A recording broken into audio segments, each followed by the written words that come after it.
to another Power Search, and I am so excited for our guest today. My goodness, she has been through all kinds of stuff, lots of twists and turns, and yet she is wonderful and not only on top, but she's helping other people to get on top as well. And I want to bring Anna on. And Anna, you're going to have to say your last name because I know I will slaughter it. Hi, Karen.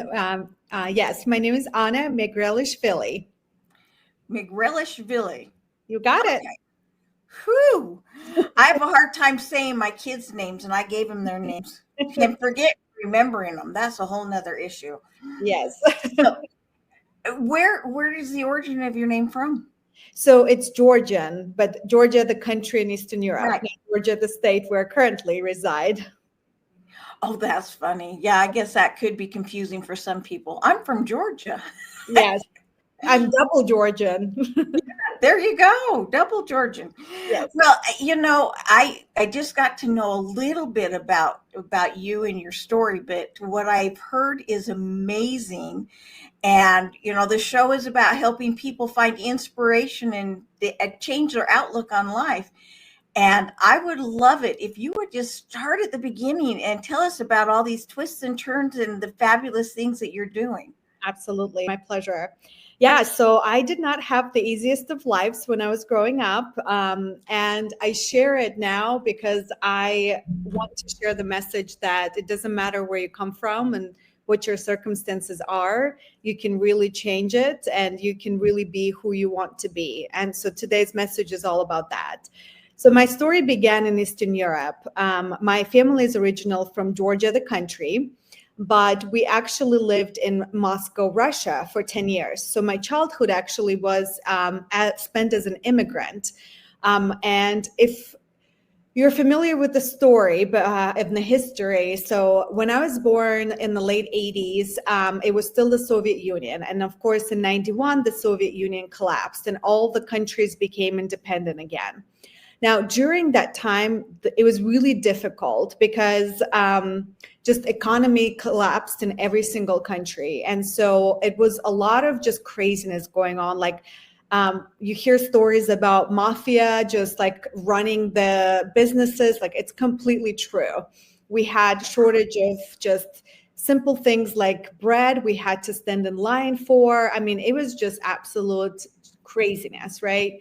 And during the 90s, and on top of everything that was going on, Russia was at war with Chechnya.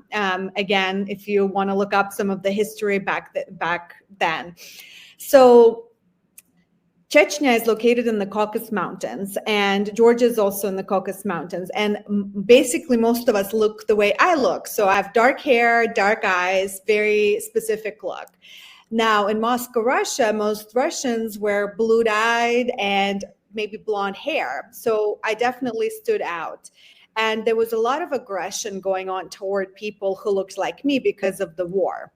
Right. So I grew up in a lot of just, people just like spitting on me and calling me names. And it was just a lot of very racist attitude going on back then. It was really difficult because like I felt like I was ugly, right? Because the standard of beauty was different.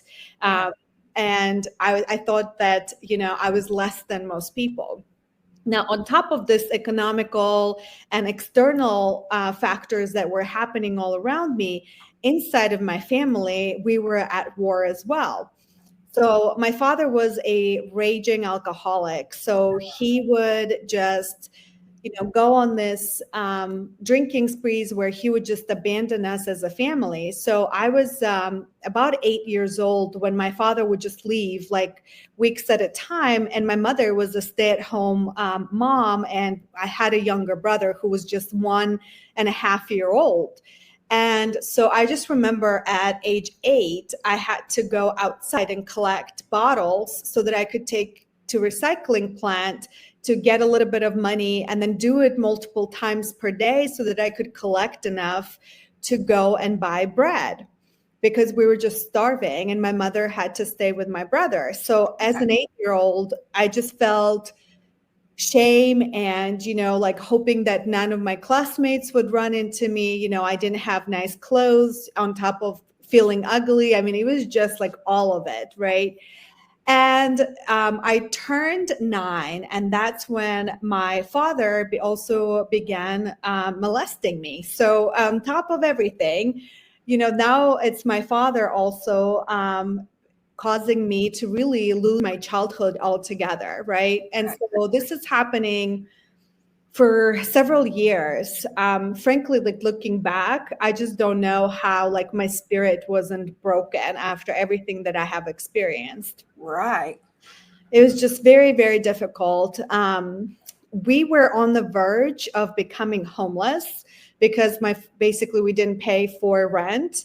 And the only reason why we didn't is because my grandmother sold all of her golden jewelry to buy us train tickets. And then she eventually brought us out of Russia and back to Georgia. And then we lived in a 1-room apartment that she gave us.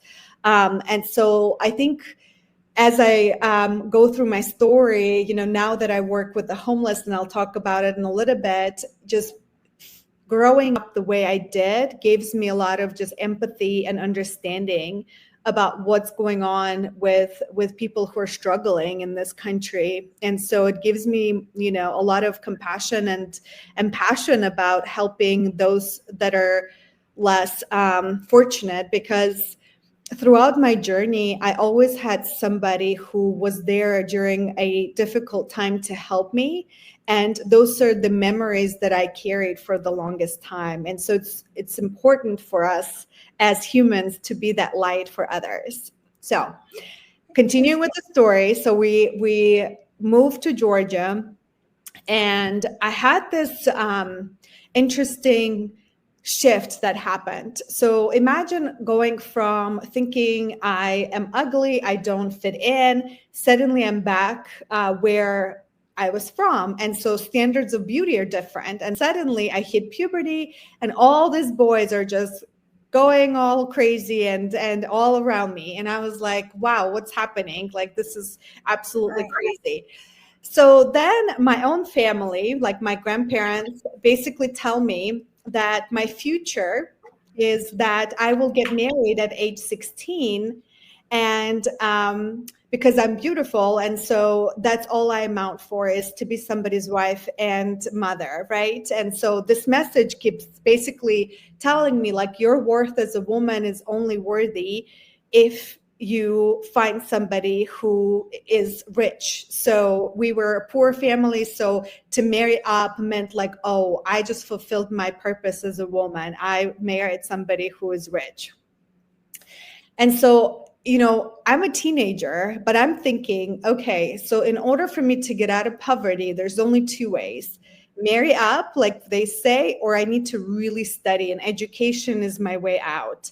And so I was like, I'm going to do everything that I can to get out on my own and through education. So I was really dedicated to my studies. I read a lot. Like it was very, very different than what Georgia is like today. When I was growing up, we still had wife kidnapping going on in our country.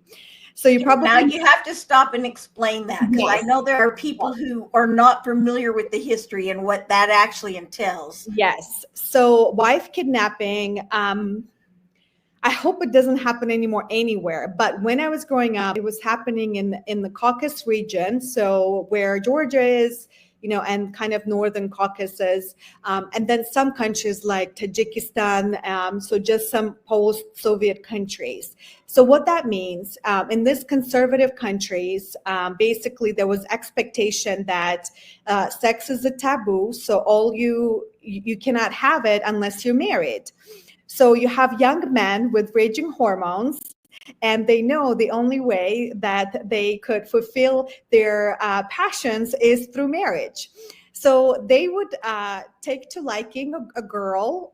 They would learn her patterns. Sometimes the girl didn't even know the man. I mean, in rare circumstances, they were dating, and that they would just arrange it this way so they could be together. But basically what would happen, a man would learn a girl's pattern, like what time she goes to school, what time she comes back from home. At a certain date, he talks to his friends and says, okay, on this day, we're kidnapping her. And so this Unaware girl is walking down the street. Next thing you know, a car stops. Four big men get out of the car, shove her in the back seat in the middle between them, and it drives off. And then they typically would go in the direction of remote village, because basically the goal was you should not be found for at least 24 hours. If she spends the night with him, then she's no longer pure. So she's then forced to marry this man, not to put shame on her family. And so this was happening all around me. Like, I was in sixth grade when one of my classmates got kidnapped. So she was 13 when she was kidnapped. She was 14 when she had the baby, and she was already divorced by 18 because that man was beating her. Oh, man. And so this was all around me. So my family, even though my father did all of that to me as a child, he basically was so overprotective that I would not be allowed to be outside of the house basically past 7 p.m. So I was always at home. I wasn't allowed to watch TV. So all I did was study and read. So I became very, very well read, which served me well down the road. So then I was like, okay, how do I get out of this country? And so then I hear about this exchange program that's sponsored by the U.S. State Department. And basically, if you win, you come to the United States for a year, stay with the host family. So I actually started going through the process without telling my family, because I knew they would discourage me from applying. So there were 3 rounds. And after the 3rd round, I was forced to tell my family, because at that point they needed parents to sign forms because I was a minor. Right. By some miracle, between my mother and my grandmother, they convinced my father to let me go to the United States. And the way that they did it, they played to his ego.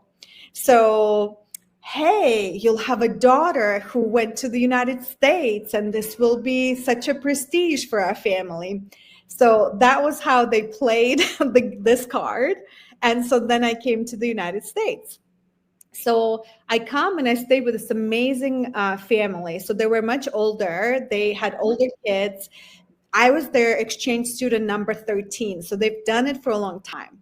Yeah. That experience was really transformative for me. And here's why. That family was the first time I've ever seen a healthy family. Everybody around me was dysfunctional. Right. There was so much abuse going on. It was normal. And suddenly I see a family where a woman has equal rights to a man. He listens for her and cares for her. And I was like, this is where I want to be. So I knew I would do anything to come to the United States, because I just wanted to get out of my life, really, just anything that I could do. So by the agreement of the program, I actually had to go back to Georgia. So I go back, and I couldn't come back to the United States for 2 years. So I went to university there, got scholarship. Then I got this amazing career started with the largest nonprofit. So I'm living my life, but in the middle of it, I'm like, how do I get to the United States? Because I just wanted to come. And I knew the only way I could, it was through education. I could not afford to come to start a career here. I was still broke, and my family was broke. So I applied for this specific one college, because I found there was one college in the United States that, if as an exchange or as a foreign student, if you applied and you got in, you got all your scholarship paid for, room and board paid for. They got you a job. So basically, I could just literally come with a suitcase and be okay.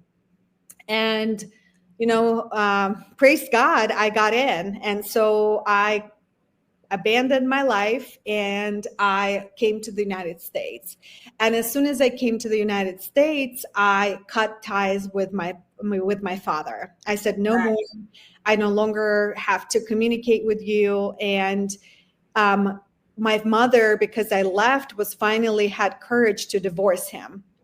So in the middle of it, she finally divorces my father. And that only happened because he literally almost physically killed her during one of Oh the nights. no. It was just horrible. So back then in Georgia, domestic abuse was not considered to be a crime. So a woman really could not do much to, basically, men had no consequences. And Right. so family abuse was not considered to be abuse. So she divorces my father, and then I have this reversal of role that happened between my mom and me, where now I'm playing the role of a protector, provider, mother, and she's in this state of just, I don't know what I'm going to do. And so I'm in the United States. I am working, I am studying, I'm trying to, not just take care of myself, but now I have to take care of my mother and my brother, who was 7 years younger than me. So, I decided wealth acquisition is my number one goal. So I decided I'm going to do business degrees. I'm going to go to sales because that's where you make money. And that was my goal. And so for many, many years, that's what I did. I just climbed that corporate ladder. I became very, very good in sales, corporate sales, made tons of money. And so I had this kind of American dream, right? That I wanted to have a nice condo, a nice car, go on fancy vacations. And so my big goal was to buy a beautiful condo in the middle of Atlanta where I live. And so I fulfilled this dream in March of 2020, a Right. few days before pandemic, right? And then I also decided I'm going to completely renovate my condo and just pour in thousands of dollars because it has to look perfect. So I do that. And so I finally move into that dream that I've been working toward for years and years. A month goes by and I sit on my couch and this thought comes in my head. Well, now what? It's all this dreams and all this, oh, I'm going to be so happy once I achieve this goal, only lasted a month. And I was sitting and I said, this is unsustainable. Like, there has to be more to life. I cannot continue living my life working, saving toward another big purchase, only for it to last a month. And then I'm again disappointed, feeling like something is missing.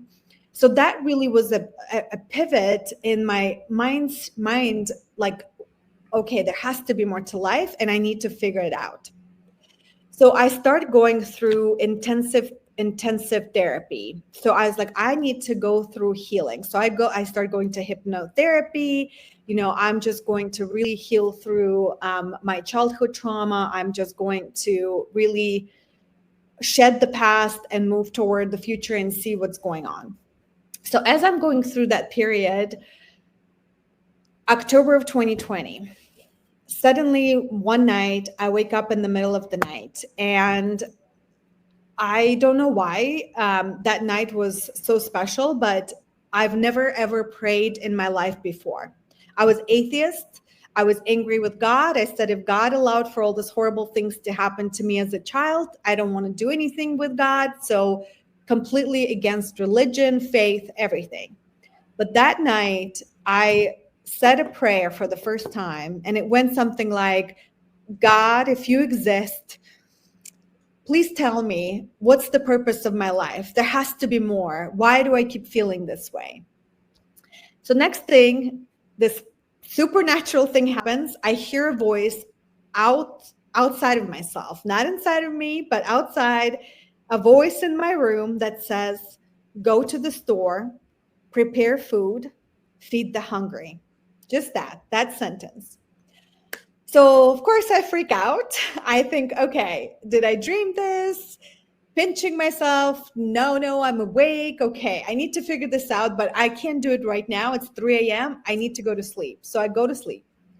So the next morning I wake up and I think, oh no, something did happen. I do need to follow this. Right. So I call into work and I tell him, I'm sorry, but I can't come in today. I need to take a personal day. So I go to the store, I buy all the supplies, come home, and I prepare sandwiches and fruit and water, and I prepare this 24 bags of lunches.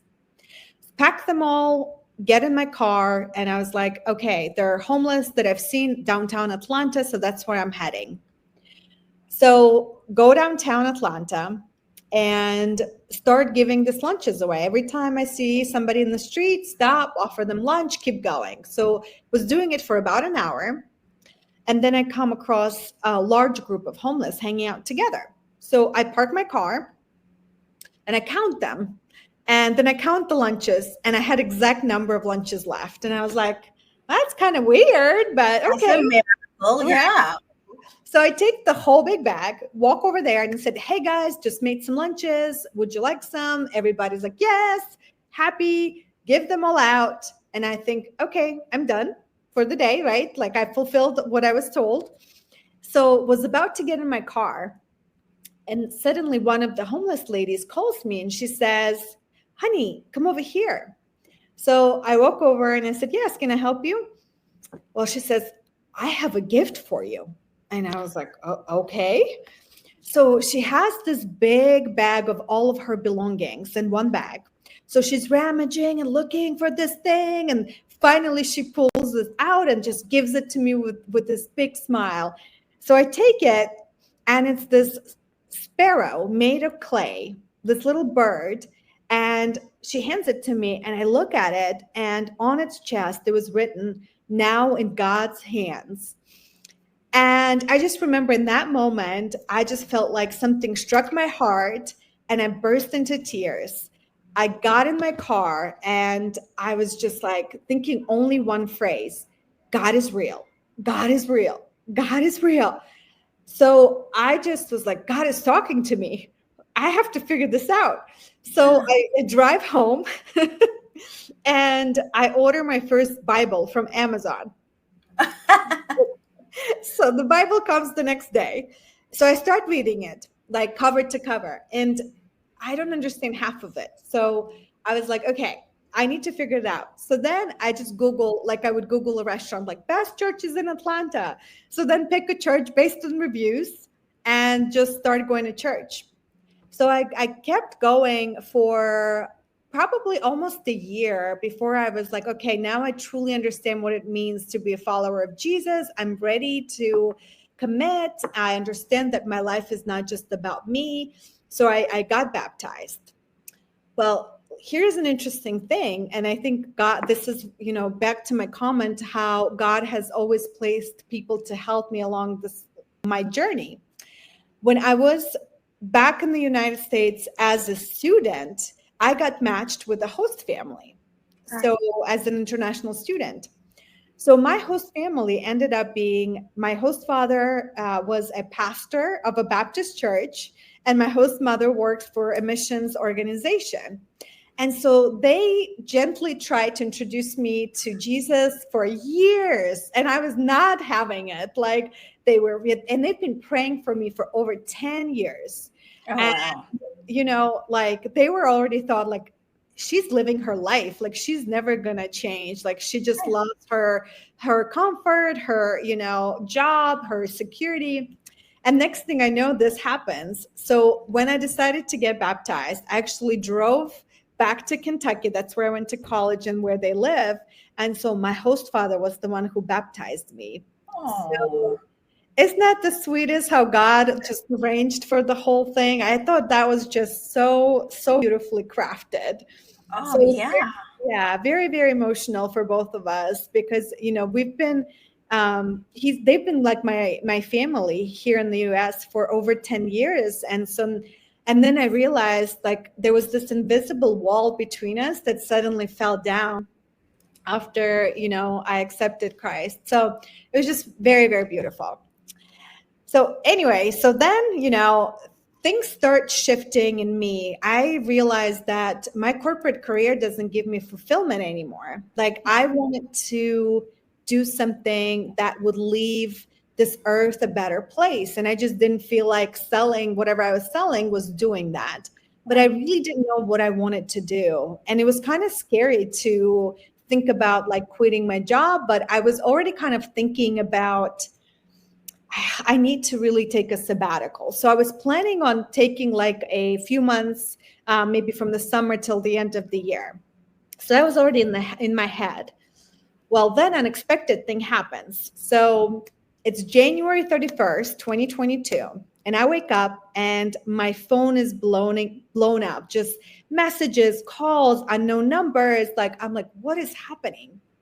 Well, it turns out my family back in Georgia in Eastern Europe is in national news because my 82-year-old grandfather stabbed his own son, my uncle, 30 times in his sleep. So yes, that was my reaction. I was mouth wide open. Oh Yeah, my gosh. yes. And this is, just culmination of this generational trauma that got passed on. My grandfather was extremely abusive toward his children. And then my uncle grew up. And when my grandfather became old, they switched roles.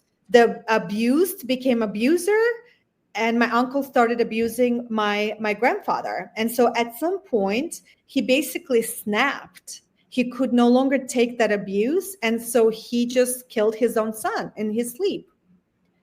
And so, I mean, it was just like, I felt it was surreal. Imagine I'm watching the news. It's the balcony where I've spent so many days, right? It's the knife that my grandfather used to cook with. My grandfather is in handcuffs and they're interviewing. I mean, it was just horrible, horrible. And I'm just thinking, like, what life was he living if he chose to take such a sin upon his soul to kill his own son rather than continue living, right? It's just horrible. But that was kind of that final straw where the next day I went into work and I put in my 2-week notice. I said, I gotta do this because tomorrow is not promised. I don't know what's gonna happen. So I have to have no regrets. So I quit my job. For the first time ever, I did not work. So I was like, what do I do? And I realized that my entire life, I only worked for the purpose of money acquisition. I never worked because I enjoyed it. I never knew what is it that I'm passionate about? What is it that I want to do? So it was almost like I started learning myself for the first time. Not having to rush, right? Not having this crazy life that we live in the United States and suddenly having the time freedom. So I thought about it and I said, I'm going to start by healing my past. So I actually went back to Georgia and I decided that I'm going to fall back in love with my culture because I was resentful of it for my entire life. But then I decided you cannot really truly love yourself unless you accept where you come from. So, and that was amazing. And I decided I'm going to travel the world. I actually put my condo up for sale, that beautiful condo I worked for years. I said, Lord, take me anywhere. I'm willing to relocate anywhere in the world, whatever door you opened. Like, I have nothing that holds me. I just want to follow your guidance. So my condo is up for sale. I planned my trips. And so it was really interesting. I was going to go on all these trips by myself, just kind of exploring. But I ended up going to only one trip by myself. And that was to Israel, Palestine, and Jordan. I wanted to visit all the holy places and really grow in my faith. And because all my friends, family members, when they found out I was doing it, this year of sabbatical, suddenly everybody wanted to jump in and travel with me. So I ended up just going on these trips with friends I have not gone on trips with. So it was just really beautiful bonding experience that entire time. So then, my condo has been up for sale, and then it fell through at the closing table 3 times with 3 different buyers. And that was a hot market for sellers in Atlanta. And I had just like a very unique condo in Atlanta. And even my realtor's like, this is really weird. Like the reasons why it fell through. And I was like, okay, this is God telling me I have to come back to Atlanta. Yeah, So, you say God's telling you come yeah, home and stay in your condo. yes, exactly. So I was like, okay, I hear you. So I cut my travels short, pull the condo off the market, and come back to Atlanta after about 6 months. So then I decided I'm going to start going on silent retreats. I wanted to experience what a silent retreat would feel like. So there's this one monastery in Kentucky called Abbey of Gethsemane, and it's beautiful. So I booked a 5-day silent retreat there. So I go. And if you've never experienced a silent retreat, it's basically you don't talk the entire time. Nobody talks. You don't have any cell phone, any communication with the outside world. And you really spend that time in prayer, meditation, just walking and just really quieting and going deep inside of you and really figuring things out, right? Because my goal was still to figure out what is my purpose, why I'm on this planet. So I go and suddenly I start like I brought my laptop, but I didn't have it connected to Wi-Fi, but I just started just writing. And I wrote my book in 2 days while at that monastery. And that's finding courage to change, right? Finding courage to change, yes. And so the title came from the vision. My book cover came from the vision that I got during that stay. So it was almost felt like this download that happened. And so all the things that I've covered, I've talked about in this book, but I also started talking about generational trauma. So I talk about 4 generations on my mother's side and 3 generations on my father's side. And I talk about how the history repeats itself. Basically, abuser abuses somebody, that's somebody who's abused becomes abuser down the line, and so on. And the cycle just continues until you have a cycle breaker. And so that was me for my family. And I said, no more. And so I talked a lot about just my healing journey and just different experiences that I've gone through. And so it was obviously very healing for myself. But then in prayer, I started asking God, okay, Lord, like, is this something that you wanted me to write just for myself? And the answer was clearly no. This needs to be written so that other women can read it. Because what ends up happening as a survivor of child sexual abuse, it's a taboo topic a lot of the times. And a lot of the survivors feel very alone and isolated because they feel like they're the only ones who've experienced it, which we know is not true. It's 1 in 4 women go through that as children in the United States. And so, I am strong enough to talk about it. I'm strong enough to share this story with other survivors so that they don't feel alone and they feel like it's okay. Like, I can go through this traumatic experience and I can thrive. I don't have to be in the survivor mode. Right. So I said, okay, never in my life I thought I would be an author. That's not something I've ever dreamed of or thought of, right? And suddenly I have this book. So then I was like, okay, Lord, like, do I need to start sending it to publishers? Do I need to figure out how to publish it myself? And God is like, well, how about option C? And he says, you don't need to do anything. All you have to do is share this with people you meet. I'm going to send somebody who's going to help you. But okay, interesting. So this is October. February, I have coffee with a acquaintance and tell her the story. And she says, well, we're going to this networking event upstairs and I'm going to introduce you to my friend. She helps me publish my book, so she can help you. And so that's exactly what happened. I had to do nothing except talk. That person came into my life. She helped me put it all together, and the book was published like 4 or 5 months later. So exactly how it was told, how it happened.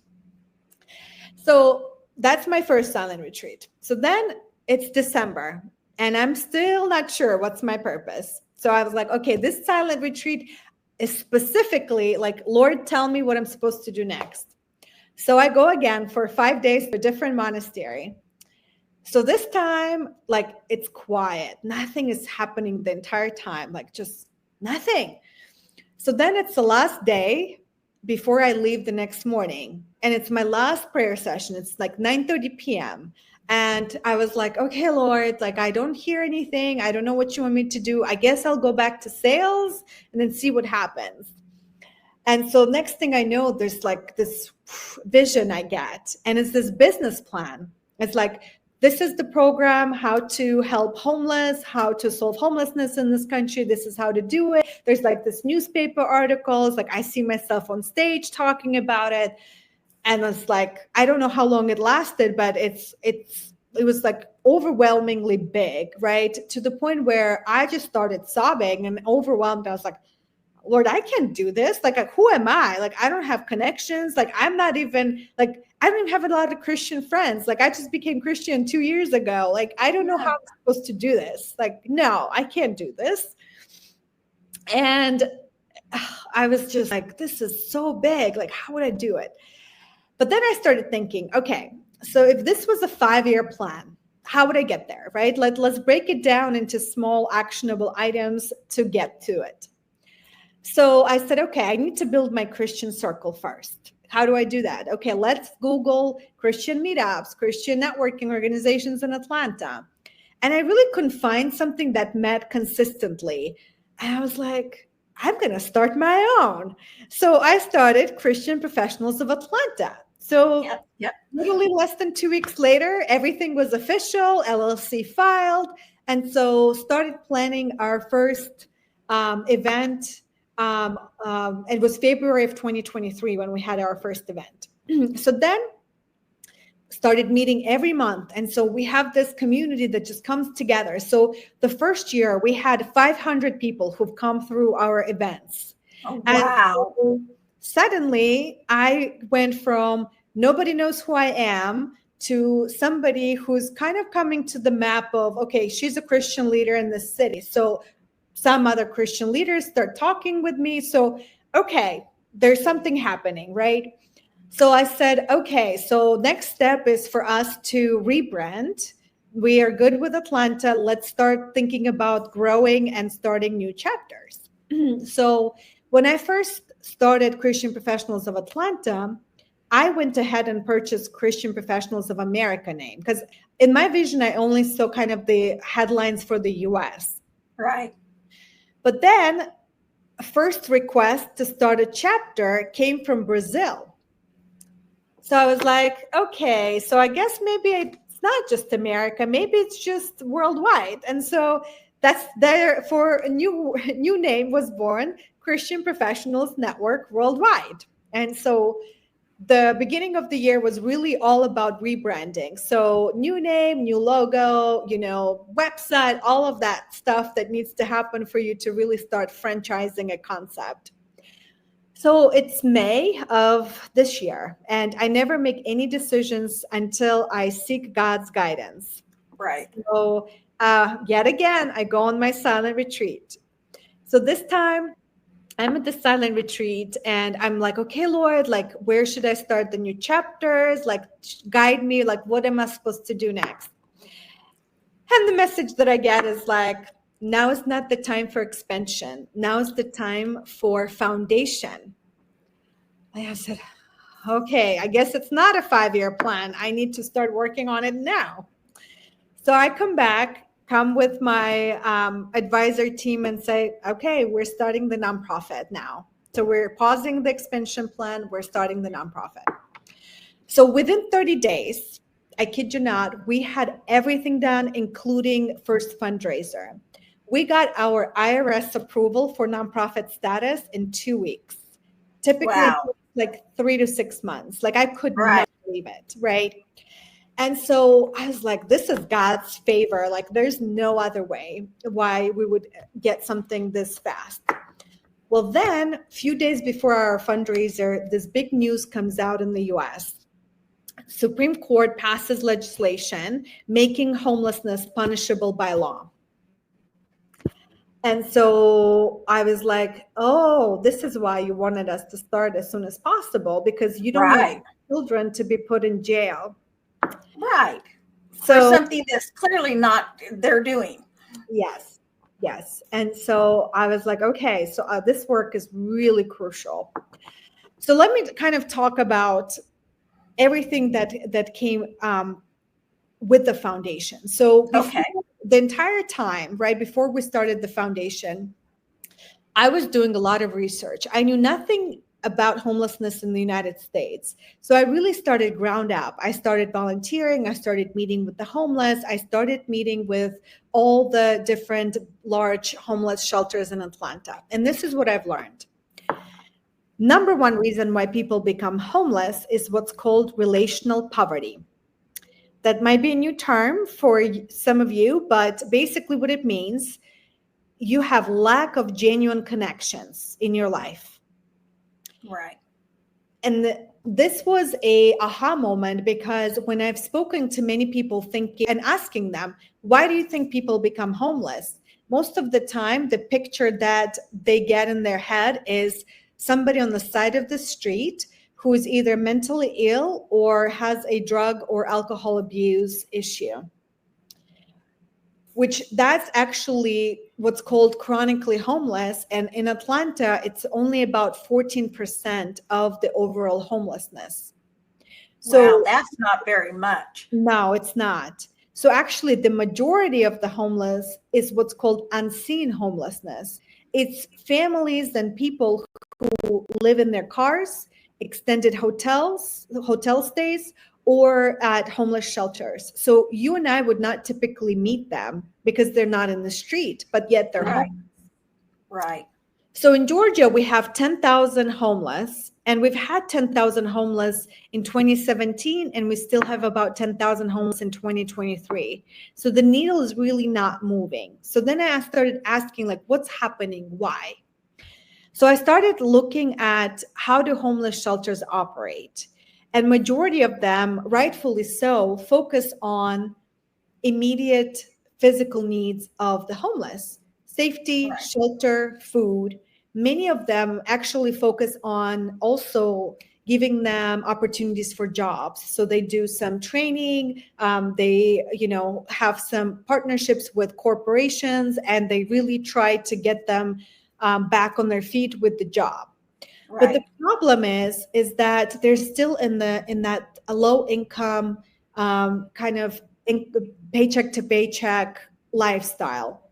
And so what ends up happening, the recidivism rate is pretty high. It could be between 30 to 70% of people who get out of homelessness within 5 years will return to homelessness. So what happens in this country, we have 34 million Americans right now living on poverty line, meaning paycheck to paycheck. And so, something unexpected can always happen. Car breaks down, health issue, you lose your job unexpectedly. They have no savings. And so what typically determines who will become homeless and who does not is whether they have family, friends, faith community around them to help them in that hard time. If they don't have anybody, they become homeless. They don't have any other option. Right. And so these are people who just had really difficult circumstance that has caused them to experience that. So then I said, okay, 30 to 70% is pretty high. And this is because the relational poverty piece is not fixed. It's fixing physical needs, but not that piece that's causing the homelessness. And then I come across this particular homeless shelter that has only 10% recidivism. And I say, well, what's different? Why is it so much better than the others? Well, the difference was that the structure of it was more as a community. So it was a campus that provided childcare, and there was church, and there was this, just different groups and medical facilities. So everything was really community oriented. And so that resulted in a much higher success rate for people who get out to never return. So then it all made sense why this business plan of having mentorship program just makes sense. Right. And so think of like Big Brothers, Big Sisters of America. That's a very well-known mentorship program in our country, but it's specifically for youth. Right. They have a very high percentage of success rate of people getting out of poverty if they go through this mentorship program. So we already know mentorship programs work to get out of poverty. So why not apply the same concept to the homelessness? So this is our goal, is to basically find as close to 10,000 mentors as we can to Uh-huh. with every single homeless person who wants a mentor in this city. Because what we believe, once they go through the program, in addition to all the resources that the homeless shelter provides, they can really thrive and they don't return. So our goal is to have that 10% or less recidivism as they go through our program. Most of them don't have even one emergency contact. Our goal is for them, by the time they're done, for them to have 3 emergency contacts. So it's one-on-one mentorship. We really encourage them to join a faith community, because faith community really supports you as you go through a hard time. Right. And then also, once they get a job, we give them membership in our networking organization so that they can now start coming in and meeting other professionals and have more job opportunities within our network as well. So our first cohort is actually launching in January with Nicholas House, which is a homeless shelter here in Atlanta. And we're already pretty much outgrowing their need. So we're already partnering with the second homeless shelter here in Atlanta. So the goal is really in 2025 for us to prove this concept, show the statistics that this works, so that we can really get more awareness and more funding, so that we can start replicating this with basically every major homeless shelter, first in Georgia and then move to other major cities in the United States. So the goal is really to be in 10 years in 60 major cities with the networking organization and with the foundation together working, because the networking really feeds us through with the mentors, because we have all these new professionals coming in and we're letting them know about what we're working on. And so this has been a really big mission. What I thought was going to be a 5-year plan turned out to be done in a year and a half, right? Like I always started the foundation in a year and a half. And so, yeah, so we're kind of in this growth trajectory. We hope to continue. We hope to help more people. Yeah, so that's the story. What an amazing story, and what an inspiration. And to go from being an atheist to actually having God talk to you and you listening, because often we're spoken to and we don't hear it because we're choosing not to listen. And the fact that you chose to listen, and your book, Finding Courage to Change, I think that's amazing. Because you found a lot of courage and you did a lot of changing in your life to survive and thrive. Mm-hmm. And so that's amazing. Thank and you. what can we, the listeners, do so that we can also help with your homeless internship and with the other things that you have going on? Absolutely. So if you go on our website, cpnworldwide.com, go under our foundation, and we definitely need more funding to grow. We need to create a big training program for 2025. If you're currently located in Georgia, we need more mentors. So you can definitely sign up to become a mentor. If you're in another city and if you want to start a chapter of the organization, we're looking for partners to launch new chapters in other states. So definitely go under the tab to start a chapter and reach out, and we will schedule a meeting with you. We really want to build awareness around this mission, and this is something innovative and new. And so you have an opportunity to really be part of something big that's growing and make an impact on our country. Oh, that is so awesome. And I want you to take a little bit of time, if you will, and tell us a little bit more about your book, Finding Courage to Change, because I feel there's a whole lot more to it than came out. So tell us a little bit more about that. So I go in more detail about just different trauma responses. So one of the things that I've learned as I talk more with the survivors is that I hear the same message, like, I don't understand what's wrong with me. Why do I keep doing this or that? But through a lot of just healing work and a lot of different types of therapy that I've done, I've learned that a lot of it is actually a trauma response and not necessarily who you are, or, so we need to really learn how to separate our identity from our trauma. So I'm going to give you an example that's very personal to me, and I think that will provide a context for what I'm telling. So for most of my life, I did not want to have children. And I logically explained that to myself.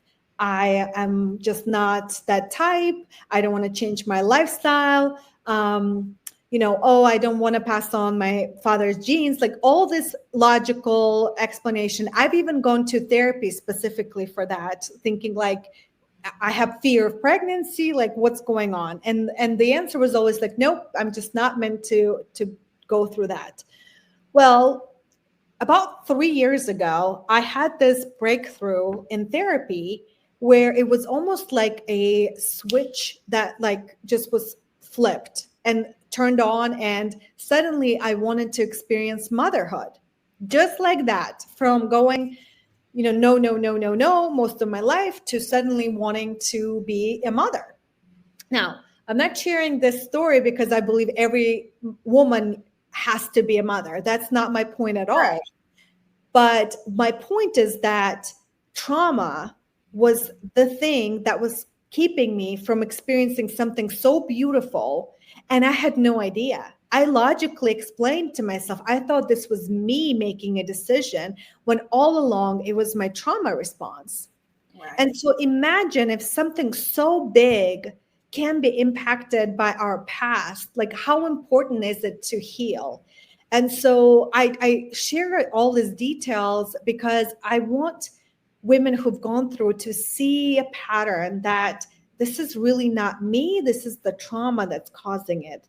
I mean, like a lot of the time I hear things like choosing wrong men, promiscuity is one of the side effects, alcohol and drug abuse, depression, lack of memories from your childhood. So there's all these signs that when I get to know a woman, I was like, oh, she's gone through something.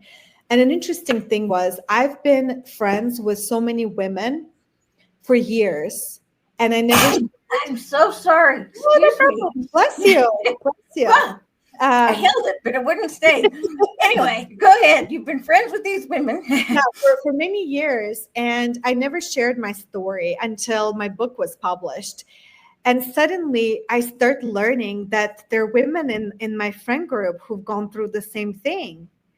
And yet we would never have shared that if not for me having the courage to talk about it first. Right.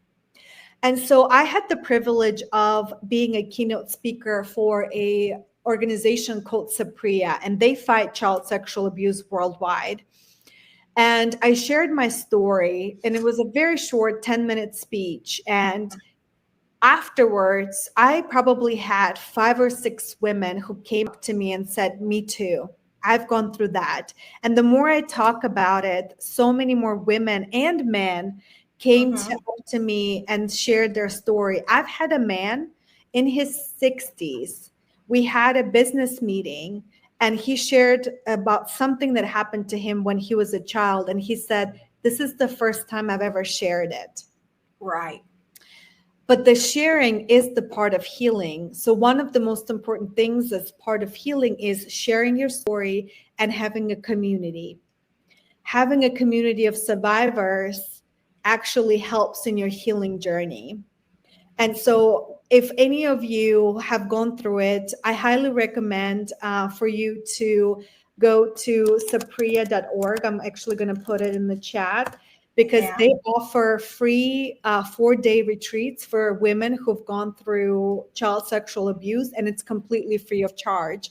I've gone through it myself, and it was one of the most incredible experiences. You can apply, and it's, again, completely free to survivors. So it's a great resource for healing. Oh, that is wonderful. One of the things that I have found that have people who have gone through a lot, I mean, some people wear what's happened to them as a badge of honor. I am, I have, I was. And others say, yeah, it happened, but I am me.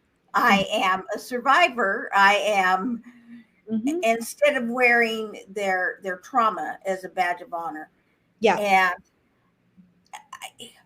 how do you, what would you say to somebody who wears it as a badge of honor, or maybe doesn't even know they wear it as a badge of honor, that there's so much more that they can have in life?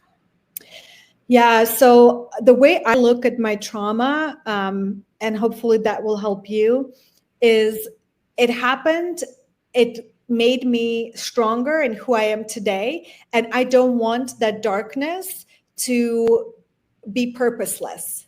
I want it to have a purpose. And so I talked about it for the point of saying, I have gone through it. I survived it. I thrive it. And let me help others. Let me pull them up so they don't feel alone. And they know that they can also go through whatever they went through, and they can be okay. And you can go through all this healing, and all this,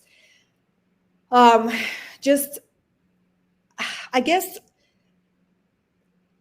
if you wear this as a badge of honor in the sense that, I'm a victim, then you're giving power to your abuser. Right. And we want to take that power away from that abuser. I know it's very unfortunate. A lot of the times we as survivors have to carry it for the rest of our lives. And to be honest, one lesson that I've learned is that healing is a journey and it's never ending. It's really about looking back and seeing how much progress you have made, versus it's not a destination that you can reach at some point and suddenly you're magically 100% healed. And so you can choose to be a victim and say, why did this happen to me? Or say, this happened to me. I'm not going to give that abuser any more of my power, and I'm going to figure out how to heal myself. And so I've done all kinds of different types of therapies, and from regular therapy, one of the things that really helped me with my PTSD is a type of therapy called EMDR. Yes. It's used a lot with the veterans, but it helps a lot of people who've gone through any type of childhood abuse. It doesn't have to be just sexual. But basically what it does, it separates your identity from your trauma. And so now I'm able to actually talk about anything that's happened to me in my childhood without getting emotional about it, without getting upset about it. And so I highly recommend that particular type of therapy. And then later on, I've gone through hypnotherapy, and that helped me with the anger. So anger stage is the longest one, typically on the healing journey. It's really difficult to get out of that stage as somebody who've gone through something really horrific. Yeah. And so I had that toward my father. And so, but you carry it, and it's this heaviness that you don't even realize you carry until you get rid of it. And so I've gone through a lot of that, and it's not an easy process. I mean, I remember when I was going through therapy, I would take naps every day because I would just like be tired all the time because it's work. Right. But I'm so grateful that I invested in myself, because I just would not have been my full potential that I am now if I didn't go through all of that. Well, and you wouldn't have the understanding to help others that need somebody as an example and that need a mentor or coach to help them get beyond it. I had a gal I worked with that, and a great boss. I had a great boss and a wonderful lady that I worked with, but she was miserable. Um, and I mean her personality and her attitude, because she just was not nice to people. And I say that now because she really was a lovely person. But finally, the boss said, we can't have this in the office. Mhm. Something's got to change. And she broke down and cried and talked about how she'd been abused as a child, and went on and on. And he said, well, you're going to have to go and confront your father. And she said, I can't. He died 10 years ago. And I'll never forget her telling me the story, because Robert stopped and looked at her and he said, you mean to tell me you are allowing that man to reach up out of the grave and continue to victimize you, and he's not even here? And she said, reality hit, that I was miserable in sharing my misery with everybody else, because I was allowing this person that no longer lived to continue to victimize me, instead of saying, what they did really sucked and was bad and awful. And I I won't let it I won't let it dictate who I am. Yeah. And it's not an easy process. Listen, I don't underestimate what you experience as a child can really break somebody. But it's a journey. And I just want to encourage every listener, if they've gone through something like this, to really invest in healing, however that looks for you. Because even though her father was dead, in therapy, she could have still done a role play where she still is able to tell, because I never was able to tell my father in person what I felt, but in therapy, I was able to basically get out everything that I was feeling. And so it's a helpful exercise. You can even do it if you can't afford therapy. You can do it at home. Put a chair. Imagine that your abuser is sitting in that chair, and just tell them exactly how you feel and everything you've ever wanted to tell them. Yeah, well, that's what she did. And she didn't do therapy. She went to his gravesite and just let him have it. Told him everything he had done and how it made her feel, and she just let it. And it was therapeutic in a way that I wouldn't have imagined, because we've all go through our things, but man, I didn't go through anything like that.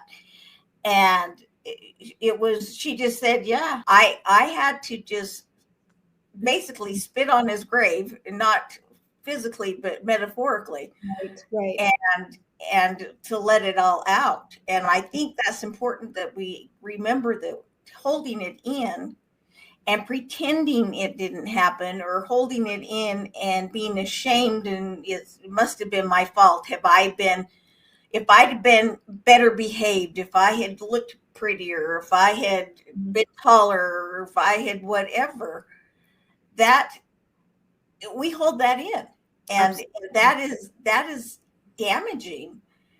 And it, you know, having you help people and understand that there are ways to deal with this, and to confront it and to do it, and going back to your book, Finding Courage to Change, is a very courageous thing for these people to let go of trauma.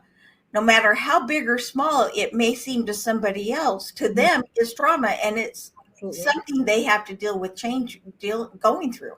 Yeah. One thing is, you never want to compare your trauma to anybody else, because two people could experience exact same trauma but have completely different response. So it's very individual, and it really depends on you as a person. So that's one thing.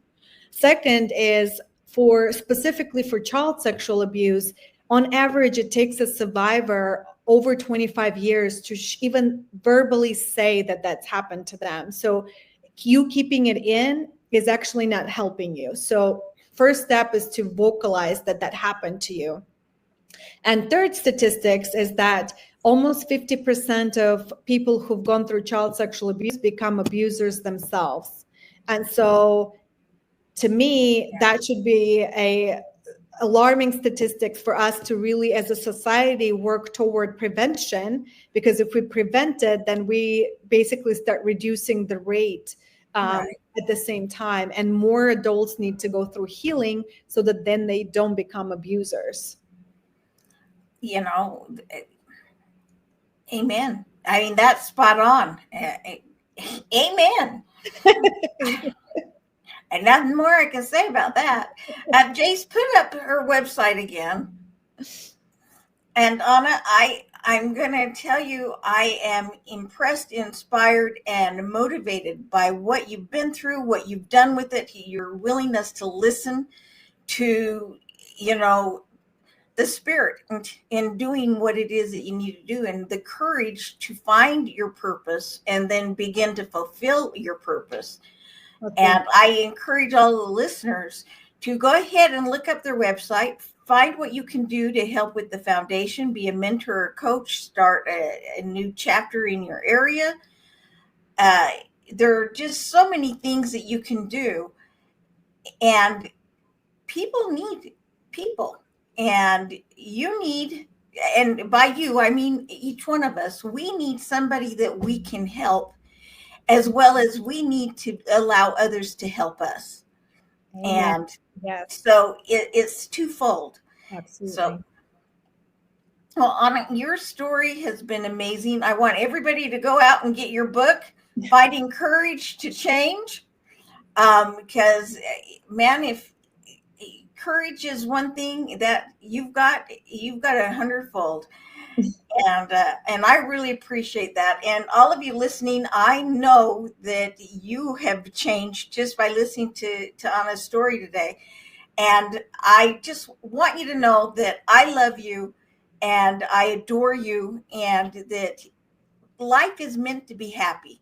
And so let's do everything we can to find happiness, however we have to go about it. That being said, don't forget to join us again next week for another Power Surge at Wednesdays, 10 a.m. Pacific Time, 1 p.m. Eastern Time. And don't forget to join on Karenisms on Mondays, 10 a.m. Pacific Time, 1 p.m. Eastern Time. And Anna, again, thank you so much for being on the show today. And everyone, mwah, ciao for now. Thank you.